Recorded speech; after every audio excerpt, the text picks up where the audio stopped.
তোমালোকক মই কৈছিলো আগতে যে এই এপ্ৰিল মাহৰ শেষতে ৰিজাল্ট দিব বুলি গতিকে কাইলৈ এতিয়া তোমালোকক মই স্ক্ৰীণত দি দিছো আমাৰ মুখ্যমন্ত্ৰী ডাঙৰীয়া যোনটো তোমাৰ টুইট কৰিছিলে সেই টুইটটো স্ক্ৰীণত তোমালোকে দেখা পাইছা অৰ্থাৎ কাইলৈ ৰাতিপুৱা 9টা বজাত তোমালোকৰ SS 2025 ৰিজাল্ট ঘোষণা হ'ব যেহেতু মুখ্যমন্ত্ৰী ডাঙৰীয়াও কৈছিলে বহুতে কৈছিলে মেইন পাবগে কিবা কিবি কৈ আছিলে কিন্তু আমি জানো ইনফৰমেশ্যনটো কি হৈ আছে কেতিয়া দিব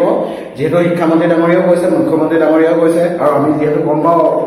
ৰিজাল্টটো কাইলৈ ভিতৰতে দিব গতিকে যিখিনি মই কৈছিলো যে এপ্ৰিল মাহৰ শেষত এপ্ৰিলৰ ভিতৰতে ৰিজাল্ট দিব কাৰণ ইলেকশ্যনৰ কথা আছে গতিকে ইলেকশ্যনৰ কাৰণে বেছি দেৰি নকৰি পেলাই তোমালোকক ৰিজাল্ট 30 তাৰিখৰ ভিতৰতে দিব বুলি মই কৈছিলো গতিকে সেইকাৰণে এতিয়া তোমালোকৰ স্ক্ৰীণত দেখি আছে ধুনীয়াকে অৰ্থাৎ কাইলৈ ৰাতিপুৱা অৰ্থাৎ 30 এপ্ৰিল তাৰিখে ৰাতিপুৱা 9টা বজাৰ পৰা তোমালোকৰ SS 2025 ৰিজাল্ট ঘোষণা হ'ব আৰু ৰিজাল্টবিলাক তোমালোকে ক'ত চাবা এইটো চোৱা result.assam.nic.in ASSEC.assam.gov.in মই এই বস্তুটো তোমালোকক স্ক্ৰীনতো দেখাই দিছো তোমালোকে সেই স্ক্ৰীনত সেই ৱেবছাইট কেইটাত গৈ পেলাই তোমালোকে ৰিজাল্ট ডাউনলোড কৰিব পাৰিবা চিন্তা কৰিব নালাগে